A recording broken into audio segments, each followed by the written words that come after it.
Hey guys, welcome to another episode of Let's Talk Preparedness. So, did you know that April is Earthquake Preparedness Month? It is. So, this is a good time to be talking about today's topic. We're on step 4 of Listos California's 5 Steps to Preparedness program. So, first it was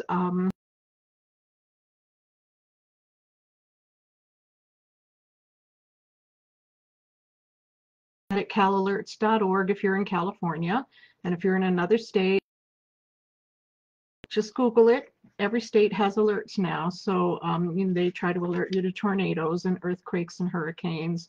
They have storm watches. So be sure you find out what alerts are available in your area and sign up for those. Second is, and that includes starting a contact list, and we've gone over that, so you can go back to previous videos and check that out. Step 3 was pack a go bag, and today step 4 is build a stay bag. And basically a stay bag is the supplies that you'll need if you have to shelter in place during a disaster or emergency. So oftentimes there's no place to go to. You can't leave your home, you need to stay there, you can't get out. Your home, your area may be affected in an earthquake, but you may be able to stay in your home. So you want to have the supplies that you need. After hurricane, you want to have the supplies you need. And those of us that have been through hurricanes or tornadoes or big storms or earthquakes know that the power can be out for days. You might not have any water for days. So you want to be prepared. So basically, what goes in a stay box? Basic supplies, food, water, medication, and these should all be extra things. So when you're creating your stay box, you need to think about the individuals in your family and what they need. What are their health needs? What are their medication needs? Does somebody in your family have diabetes and they have to track, either they have that new thing that sticks on and you click it to your phone and you can track it, or you do finger pricks. Whatever it is, maybe you have an oxygen issue and you need an oximeter, one of those things go on your finger. High blood pressure, you need a blood pressure cuff. Whatever it is, have extra if you can and put it in your stay box. You want a good first aid kit, and you want a manual on first aid in case you have never been trained in first aid. And it's a good idea to get trained in first aid. You could go to CERT, your local. In California, we have CERT, which is Community Emergency Response Team. I don't know if they have that elsewhere, but they have great training. You can go to the American Red Cross nationwide. They have first aid training. They have a lot of trainings, actually. So you might want to check into some of those things. You can learn CPR. You can learn how to do bandages and burns, and I highly recommend a good first aid class. It'll really help you build confidence and be more aware of the things you need to look at, and be aware of when you're helping somebody who needs first aid. And also, you want to check out the laws in your state. Do you have a Good Samaritan laws? Are you protected if you're helping a stranger? And you may cause more damage, and so anyway, you want to check out all those things. But let's get back to the stay box. So I have dehydrated food, the kind that comes in those packets that last 25 years. I have 6 weeks worth of dehydrated food that I got and I put away. And I've been through the Sylmar quake, the Northridge quake. I've been through some very severe hurricanes, Category 5 way back when. So, so I have a little experience with these things. During a hurricane, you do things like fill the bathtub up with water, and every jug, every container in your house, you fill up with water. In California, we don't do that so much because earthquakes, you can't predict them. You don't know they're coming. You can't keep your tub full of water. So we keep extra water on hand. Know where the water is in your community. If you live in a rural community like I do, we have water tanks, but that doesn't necessarily mean the water will be available. So that's something that you would want to check out. Find out what the water source is. Find out, we have some creeks and waterfalls here. The water isn't going to last if we have to go months without water. It's really not going to last. It's not that much water because of the drought. So these are all things you want to take into consideration when you're preparing for a disaster. So food, water, basic medical supplies, first aid kit. What else do people in your family need to have? Extra glasses, maybe eyeglasses, because what if your glasses break? Spare hearing aid batteries, batteries for flashlights, whatever you have. I have I don't have it handy, or I would show it to you. It's a solar power phone charger, so I can charge both my phones at the same time, or I can charge a phone and a tablet. And it's just wonderful. You might want to get some rechargeable batteries. Um, Extra flashlights, wind up radio, or it's wind up or solar, so you can put it outside if it's sunny day. I also have a water, it's like a container, and you put it out in the sun, you open it up, and it's got these solar panels on it, and it's like a water container, and you fill it with water, and the sun will boil the water. It's fabulous. So you can have hot coffee, you can have hot water for cleaning up, whatever. Keep extra toothbrushes, toothpaste, all your hygiene supplies. Have extra of everything, because you don't know how long you're going to have to rely on yourself. So a couple of years back, well, more than a couple of years, been a few years back, I participated in a program in the county of Los Angeles. The entire county was involved, and it was a coalition, and half of the county did preparedness, disaster preparedness things, and the other half did resiliency. And I was on the resiliency committee. So that was really exciting, and I learned so many things, but they told us some things that were shocking, actually, that we hadn't heard before.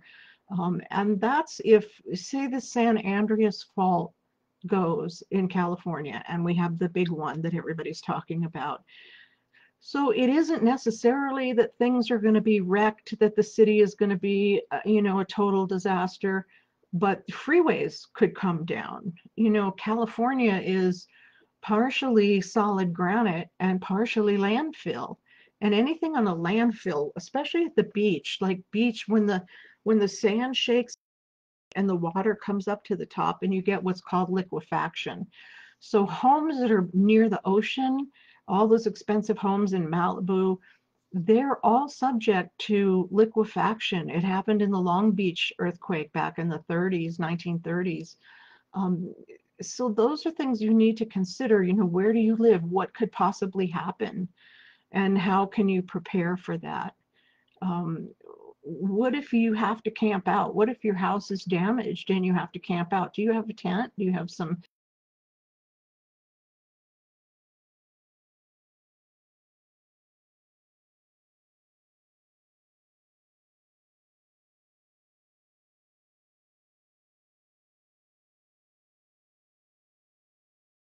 When I lived in the high desert, we had two areas that were subject to breakage, and one had the aqueduct that runs the entire length of the state almost. The aqueduct was like right under the freeway, so if the freeway goes, the aqueduct goes, there goes the water, that all the water going to Los Angeles County. So we had to prepare for being stuck for maybe 6 weeks before they could get to us. They could possibly airdrop supplies, but living in that area, we would have been totally cut off. And if the freeways break and other things the roads are damaged, which they will be if it's the big one. So the biggest thing is that the trucks that bring the supplies in won't be able to get through. So there won't be any supplies. You talk about a shortage, a food shortage. And because I'm doing the disaster preparedness show and I'm getting ready for that, and I'm doing these little live streams, I pay attention to what other preppers are saying. Some of them are a little over the top for my taste, so I don't really pay attention to them. but others are pretty smart. And if we have to be in a situation where supplies cannot get into us, and things will run out fairly quickly, because you know when there's a threat how people run to the stores and clean off the shelves. I mean, look what happened to the toilet paper when the pandemic started, right? So that's under hygiene supplies. I already mentioned you should have that in your box. I actually have a year's supply of toilet paper. Not that that was my goal, but I have this, I use bamboo paper and I have it shipped, and I have a lot of boxes in the garage. So anyway, those are things that you don't normally stop to think about, but those are the things you need to think about, because you could be cut off, and then helicopter drops would be the only way to get supplies to you. We were told, you know how they tell you get water for 72 hours? We were told that it could be 4 to 6 weeks before we could get any help.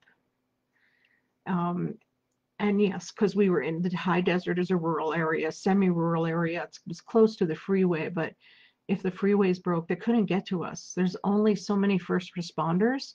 And the first thing they have to do, and this is everywhere in the country, this is nationwide, when there's a disaster, they have to be out checking the infrastructure. That's the priority, is the infrastructure, because you can't get anything or do anything if the roads aren't good, if your hospitals are about to fall down, if your other public buildings are about to fall down. They have to check that. And then they have to figure out what to do, how to get around that. So it's all about checking it out.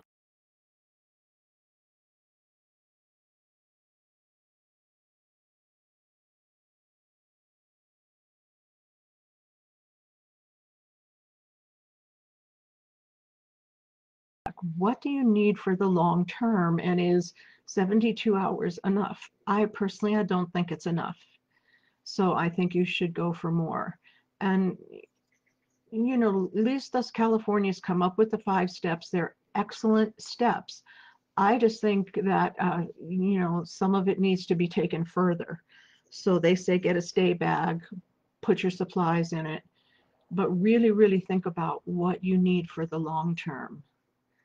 And then start putting that together a little bit at a time. You can go to the dollar store, the 99-cent store, whatever, a Dollar Tree, Dollar General, and get these supplies for $1. You can buy bandages and band-aids and a burn ointment, all that kind of stuff that you may not already have in your house. And one of the things I'm doing, because I live in the mountains, in the forest, in the mountains, I'm learning how to do things with food. I'm learning how to preserve food. I made probiotics by fermenting ginger. So ginger is excellent. It's so easy. You just mix half honey, half ginger in a jar and let it sit for 14 days, and then it ferments. And you've got a great probiotic. Ginger is really good for your digestion, for your gut health. So it's really good things. You can also ferment garlic in exactly the same way. Half honey, half garlic, put it in a jar for 14 days and it ferments. And then you've got a great immune booster. Garlic is a fabulous immune booster. It's got a component in it called germanium, which is a natural antibiotic. It's a very powerful antibiotic. So ginger is a really good thing to have on hand. Aloe vera cream makes an aloe vera plant. If you can grow aloe vera plants, they make great burn medicine. So you cut the leaf a little bit and you take the raw aloe vera from the leaf and you just rub it on a wound or a burn, anything, and it heals really, really fast. So there's so many things you can do, and I really encourage you to start thinking about this. April, again, is Earthquake Preparedness Month, so start preparing. And at least you'll feel confident. I mean, I know with the supplies that I have and the skills that I'm learning, I'm planting a garden. With all of these things, I have the confidence that I can at least get through a year. And that may actually be a real possibility. So I want you to think about that and get started. Start with the Listos 5-step plan to preparedness. You can find that at listoscalifornia.org. And it's got really good information regardless of where you live, no matter what state you're in. It's really good information. So go to listoscalifornia.org, press Be Prepared, and then they have a course. You can either do it by text. They'll text you every day a lesson for 7 days, or you can do it online. It takes about 20 minutes to take this little course online. It's so simple. So I highly recommend that you do that. And then if you go to the Prepare Your Community page, they have a toolkit. Click on the toolkit. They have disaster guides. They have all kinds of things. I've said this before in previous videos that the information there is specifically, the resources in the information guides are specifically for specific counties in the state of California. However, the information about preparedness applies to anyone, anywhere. So I would have a look at all of that if I were you. Okay, so I gave you something to think about. I hope that you really take this seriously and start preparing, because whether it's an earthquake or a hurricane or a fire or a tornado, whatever it is, it's coming. We know this. We get them every year. I mean, look at, look at Katrina, look at the hurricane that hit Houston, look at what just happened recently in Houston with the snow, in Texas with the snow. It's just a reality that we need to be prepared for. So good luck with that. If you have any questions, as always, post them in the comments section. I'll be happy to cycle back and look for your questions and answer them as best I can.